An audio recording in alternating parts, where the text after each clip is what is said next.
Runner's standing abs workout routine. Toes with those hands, trying to get down and touch that foot, or even past that foot if you can. So you really want to try to work that control. Make sure you're not swinging your leg. You want a nice, slow, controlled motion coming up. Belt and stretch down the other weighted object. Go ahead and get ready. And begin. Go ahead and bring that left knee up really nice and high and hold it there as you pass that medicine ball or dumbbell from over top of that right shoulder. And also you want down and trying to rotate those shoulders. So as that ball comes up over top of that right shoulder, kind of rotate those shoulders to the right. And as it comes down to the outside of that, reach down to the outside of that. This is a stretch and an exercise all in one. Go ahead and get ready. And begin. Keeping those legs perfectly straight and keeping that back relatively straight. You're going to swing down to the right, swinging down to the center. Slowly up the left side until you're fully straight, leaning back just a little bit. Pause and then reverse direction. So nice and slow down to the left side, rolling out forward, coming to the center, then up the right side, pausing, leaning backwards just a little bit, and right back forward. So this is the high knee chop.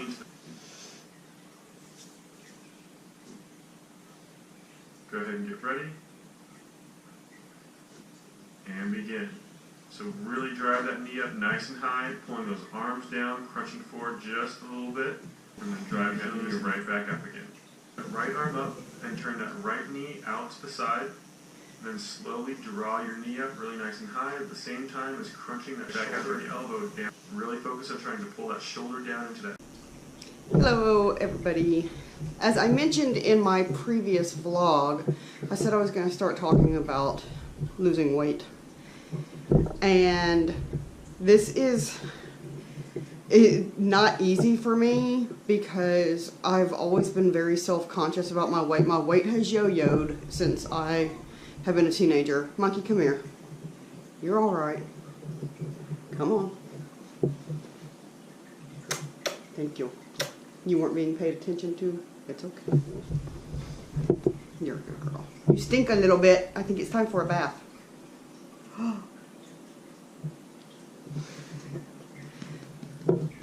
My weight has yo-yoed since I've been a teenager, so I'll be thin and usually keep it off for a couple years, and then I'll gain weight and usually keep it on for a couple of years. This time has been the longest weight period of my life. Back in January of 2012, I quit smoking. And when I quit smoking, I put on 60 pounds.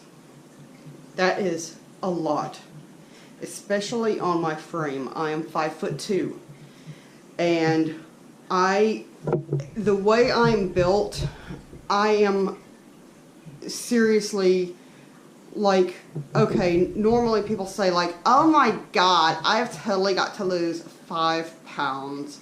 And you think, 5 pounds, that's not even noticeable. On me it is. I can gain 5 pounds and it's already more noticeable in my arms and in my face. And by the time I get to around 8 pounds up, you start seeing it in my gut. I am kind of built with a little bit of a round stomach, and I don't know if it's because of the curvature. I've got curvature of spine issues, and it causes my belly to stick out more, so I've never really had a flat stomach. I am hot. I just got through working out. I've never had a flat stomach, no matter what I've done.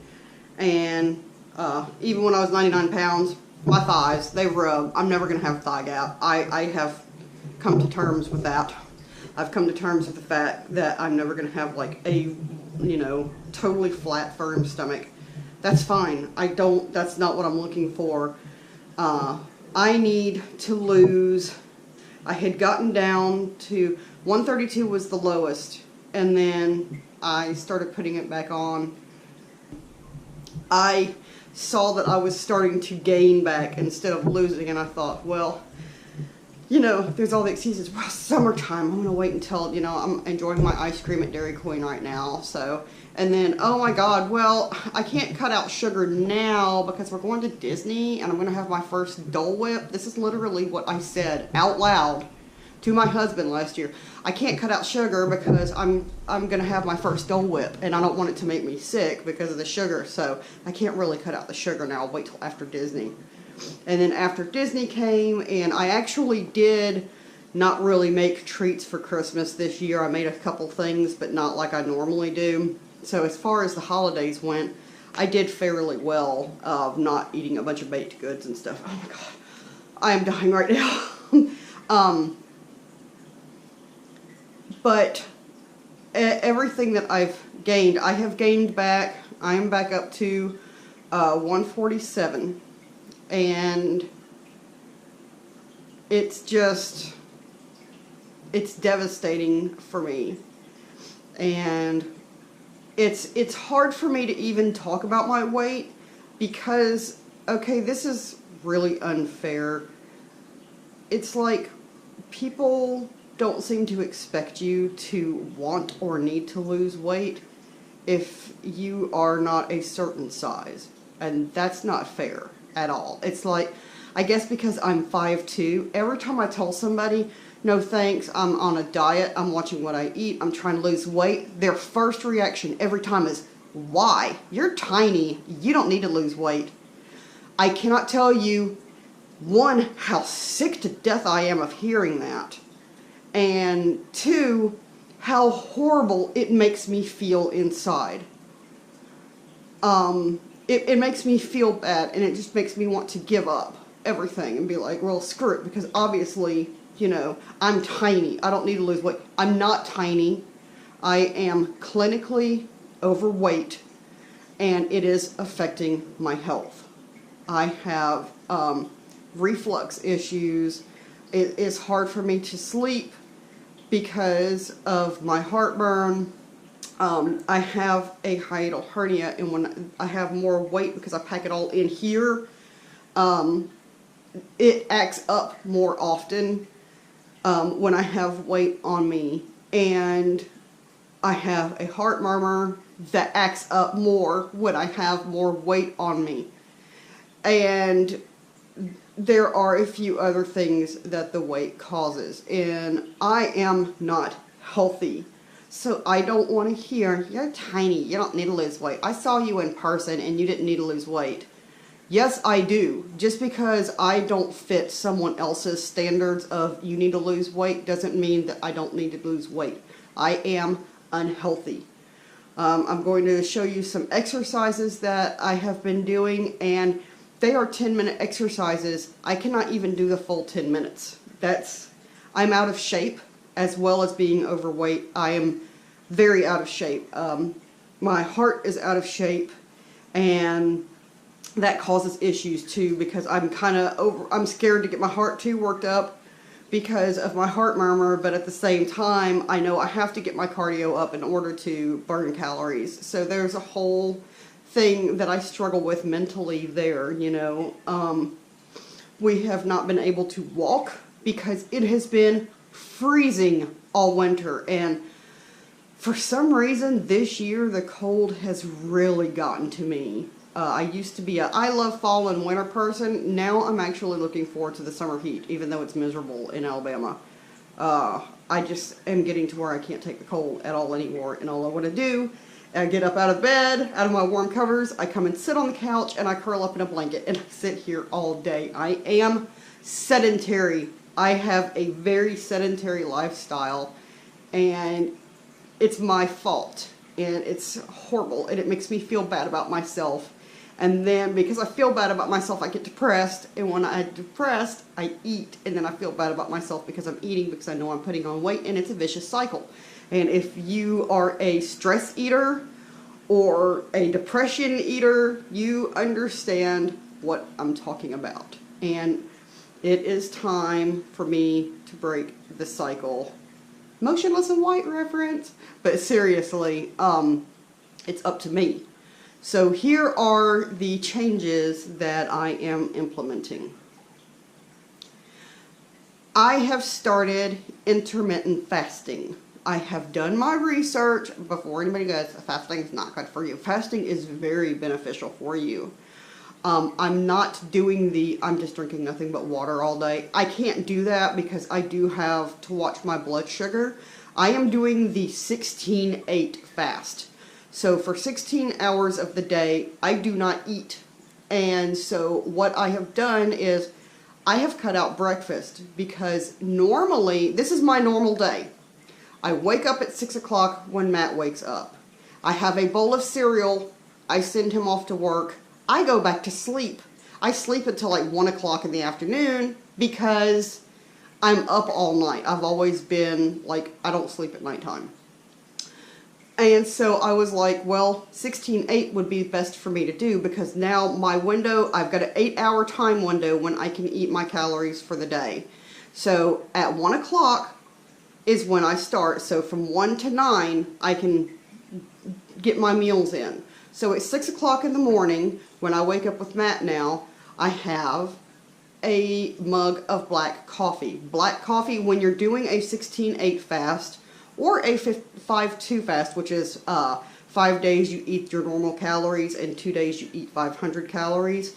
I'll be implementing that as well on top of the 16-8 in a few weeks once my body gets adjusted to the 16-8 more.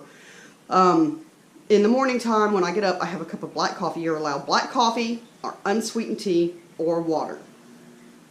Black coffee has literally got less than 5 calories. And since I brew Pike Place at the house, it gives me my Starbucks fix. So in my head, I'm not thinking, I need to go to Starbucks. Because if I go to Starbucks, I'm getting a Frappuccino. And that is loaded with sugar and calories. So I'm still, if I say, oh man, I'd love to have a Frappuccino. No, my Starbucks fix is in the morning time. I'm drinking black coffee. So, black coffee. And at 1 o'clock, when I wake up, it starts my feeding window. And the last 2 weeks, I have eaten a banana, and then that's 105 calories for a medium banana. And then I found out that I'm actually not eating enough calories, so I have added peanut butter onto the banana, because I love peanut butter and banana, so I'm smearing peanut butter on my banana, eating my banana. That's what I'm having for lunch this week. And at nighttime, Monday, Matt grilled a bunch of boneless pork chops. And boneless pork chops are about 165 calories. And then I'm making roasted potatoes, red potatoes with the skins on. Just a little bit of olive oil, salt, pepper, and a little bit of garlic and herbs. So roasted potatoes and then some green beans. Now, I have found out an ice cream hack, which I don't know why I never tried it before. Frozen bananas, that's all you need. Frozen freaking bananas. And they literally do make the best ice cream ever. And it's healthy, so if you feel like you need that fix. But I'm actually getting away from snacking. I'm starting to where I don't want to snack anymore. And that's great because Matt and I are heavy snackers. Like, as soon as we finish dinner, we'll be like, oh my God, I'm so full. And then literally like 20 minutes later, we're looking around in the pantry for something to pick at. And so that has started really going away. And then I know I'm bouncing back and forth. But anyway, the first night of the 16-8, I started feeling really sick in the middle of the night because I get nauseous when I'm hungry. And then I'm sure not going to rest. And so I realized that I did not eat enough calories that day. So now what I'm doing is, because I finished dinner at like 6 o'clock, 6:30, I was done. And so I didn't even finish my eating window. And so what I've done now is I started this last night and it made a world of difference. At 8:50, because I can't eat past 9 o'clock, at 8:50, I made a banana with peanut butter. And that gave me fiber, it gave me protein, and the calories that I needed to finish my day. And it filled me up. I slept like a baby all night. I never sleep at nighttime.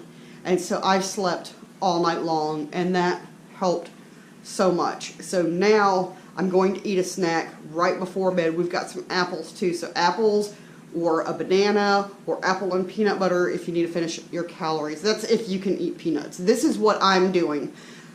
I realize that different things work for different people, but for me, I am doing the 16-8 and I'm doing the ab exercises from Fitness Blender on YouTube that I'm showing you. And when you do the ab exercises, you really feel it in your hips, in your arms more than anything, but it actually is working your abs because you're tightening up those muscles when you're doing the thing. So, and since I'm so out of shape, I can only do a little at a time. Right now, I'm doing the exercises once a day, and I know you're thinking 10 minutes and she can't even do that. That's not enough exercise. But when you go from literally sitting on the couch doing nothing at all, that's good for me. I'm getting off the couch and I'm doing my exercises, and so I'm proud of myself. And I know this is just rambling. I'm sorry, this is going to be a long video, but I just wanted you to see what I'm doing and to join me on my journey. And I'm going to post this in Nutty Buddies. It's a Facebook group for people supporting each other through weight loss, and this is what I'm doing. And so I do hope that you join me. I will be posting weight loss stuff frequently. I'm not going to say every day, but I'm going to try to post what I'm making for dinner that week. Like next week, I've already got lunch and dinner planned out for next week. So I'm going to actually, it was too late this time for me to film what I'm making, but next week I will film what I'm making. I'm going to show you the ingredients that I'm using. And we're going to do this together. My goal, my ultimate goal is 30 pounds. I would like to get back down to, I'd like to get to 120. I'm more comfortable at 115, but if I could just see 120 on the scale, I would be so happy, because I haven't seen that in a long time, and I have bins of jeans that I have not been able to wear in a long time, and I love wearing clothes, but I wear the same stuff all the time because I don't fit in anything. So there you have it. Join me on my weight loss journey, and let's get started. Do this with me, okay? Thanks.